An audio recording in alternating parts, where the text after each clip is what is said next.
Friends, ರುಚಿ ಪಾಕಶಾಲೆಗೆ ಸ್ವಾಗತ. ಇವತ್ತು ತುಂಬಾ ರುಚಿಯಾದ ಮತ್ತು ಅತಿ ಬೇಗನೆ ಮಾಡುವಂಥ ಸಂಪಿಗೆ ಸ್ವೀಟ್ ಹೇಗೆ ಮಾಡೋದು ಅಂತ ನೋಡೋಣ.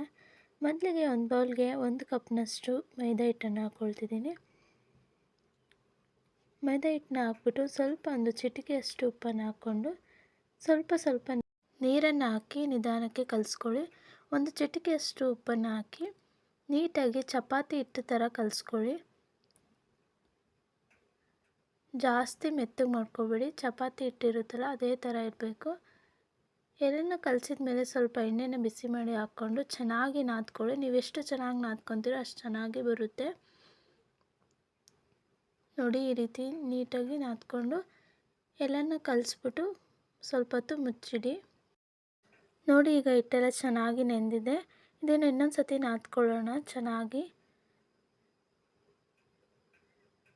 ನೆಕ್ಸ್ಟು ಈ ರೀತಿ ಉಂಡೆ ಮಾಡಿಕೊಂಡು ಚಪಾತಿ ಲಟ್ಟಿಸ್ಕೊತೀವಲ್ಲ ಆ ರೀತಿ ಎಲ್ಲನೂ ಲಟ್ಟಿಸ್ಕೊಳ್ಳಿ ದೊಡ್ಡದಾಗಿ. ಒಂದೊಂದೇ ಚಿಕ್ಕ ಉಂಡೆ ಮಾಡಿ ಒಂದೊಂದೇ ಒಸಿ ಅಷ್ಟೊತ್ತಿಗೆ ತುಂಬಾ ಟೈಮ್ ಹಿಡಿಯುತ್ತೆ. ಸ್ವಲ್ಪ ದೊಡ್ಡದಾಗಿ ಉದ್ಕೊಳ್ಳಿ.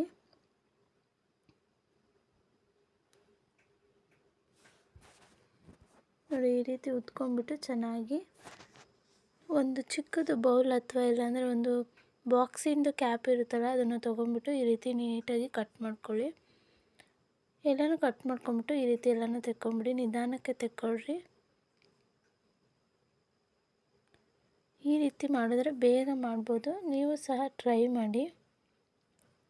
ಬರಲಿಲ್ಲ ಅಂದರೆ ಒಂದೊಂದೇ ಒಸ್ಕೊಳ್ಳಿ. ನಾನಿಲ್ಲಿ ಬೇಗ ಆಗಲಿ ಅಂತ ಹೇಳ್ಬಿಟ್ಟು ಈ ರೀತಿ ಮಾಡ್ತಿದ್ದೀನಿ.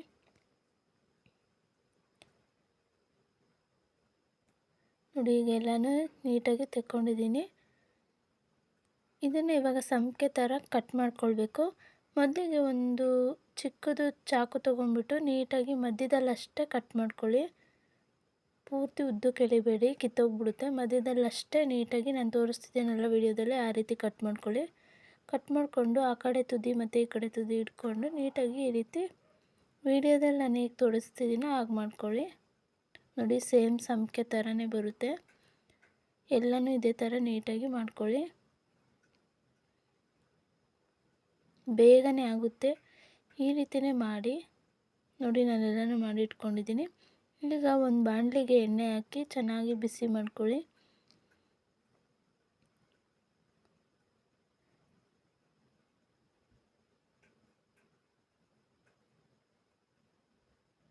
ಎಣ್ಣೆ ಚೆನ್ನಾಗಿ ಬಿಸಿಯಾಗಿದೆ. ಈಗ ಇದಕ್ಕೆ ಒಂದೊಂದೇ ಸಂಪಿಗೆನ ಹಾಕ್ಬಿಟ್ಟು ಚೆನ್ನಾಗಿ ಮೀಡಿಯಮ್ ಫ್ಲೇಮಲ್ಲೇ ಫ್ರೈ ಮಾಡ್ಕೊಳ್ಬೇಕು. ಉರಿ ಜಾಸ್ತಿ ಇಟ್ಕೊಂಡು ಮಾಡಿದ್ರೆ ಮೆತ್ತಗಾಗ್ಬಿಡುತ್ತೆ. ಆದಷ್ಟು ಫ್ಲೇಮ್ನ ಸ್ವಲ್ಪ ಕಮ್ಮಿ ಇಟ್ಕೊಂಡೇ ಮಾಡ್ಕೊಳ್ಳಿ. ಎಲ್ಲನೂ ಗೋಲ್ಡನ್ ಕಲರ್ ಬರೋವರೆಗೂ ಚೆನ್ನಾಗಿ ಫ್ರೈ ಮಾಡ್ಕೊಳ್ಬೇಕು ನಿಧಾನಕ್ಕೆ. ಇದು ತುಂಬಾ ಚೆನ್ನಾಗಿರುತ್ತೆ ಸ್ವೀಟು. ಮಕ್ಕಳಿಗಂತೂ ತುಂಬಾ ಇಷ್ಟ ಆಗುತ್ತೆ. ನೀವು ಕೂಡ ಟ್ರೈ ಮಾಡಿ. ನೋಡಿ, ಈ ರೀತಿ ಎಲ್ಲ ಗೋಲ್ಡನ್ ಕಲರ್ ಬರಬೇಕು. ಆ ರೀತಿ ನೀಟಾಗಿ ನಿಧಾನಕ್ಕೆ ಫ್ರೈ ಮಾಡ್ಕೊಳ್ಳಿ. ಈಗ ಎಲ್ಲನೂ ಚೆನ್ನಾಗಿ ಫ್ರೈ ಆಗಿದೆ. ಎಲ್ಲನೂ ತೆಗೆದ್ಬಿಟ್ಟು ಒಂದು ಬೌಲ್ಗೆ ಹಾಕಿ ಇಟ್ಕೊಳ್ಳಿ. ನೆಕ್ಸ್ಟು ಸಕ್ಕರೆ ಪಾಕನ ರೆಡಿ ಮಾಡ್ಕೊಳ್ಳೋಣ. ಒಂದು ಪ್ಯಾನ್ಗೆ ಒಂದು ಬೌಲಷ್ಟು ಸಕ್ಕರೆನ ಹಾಕ್ಕೊಂಡು ಅದರ ಅರ್ಧದಷ್ಟು ನೀರನ್ನು ಹಾಕ್ಕೊಂಡು ಚೆನ್ನಾಗಿ ಸಕ್ಕರೆ ಎಲ್ಲ ಕರಗಬೇಕು. ಎಲ್ಲನೂ ನೀಟಾಗಿ ನಿಧಾನಕ್ಕೆ ಸಣ್ಣ ಉರಿಯಲ್ಲೇ ಎಲ್ಲನೂ ಇದು ಮಾಡ್ಕೊಳ್ಳಿ, ಸಕ್ಕರೆ ಪಾಕ ಮಾಡ್ಕೊಳ್ಳಿ. ನೋಡಿ, ಈಗ ಸಕ್ಕರೆ ಎಲ್ಲ ಚೆನ್ನಾಗಿ ಕರಗಿದೆ. ಇದಕ್ಕೆ ಸ್ವಲ್ಪ ಏಲಕ್ಕಿ ಪುಡಿನ ಹಾಕ್ಕೊಳ್ತಿದ್ದೀನಿ. ಏಲಕ್ಕಿ ಪುಡಿ ಮತ್ತು ಸ್ವಲ್ಪ ಫುಡ್ ಕಲರ್ನ ಹಾಕ್ಕೊಳ್ತಿದ್ದೀನಿ. ಫುಡ್ ಕಲರ್ ಬೇಕಿದ್ದರೆ ಹಾಕ್ಕೊಳ್ಬೋದು, ಇಲ್ಲಾಂದರೆ ಏನು ಪರವಾಗಿಲ್ಲ, ಹಾಗೇ ಮಾಡ್ಬೋದು.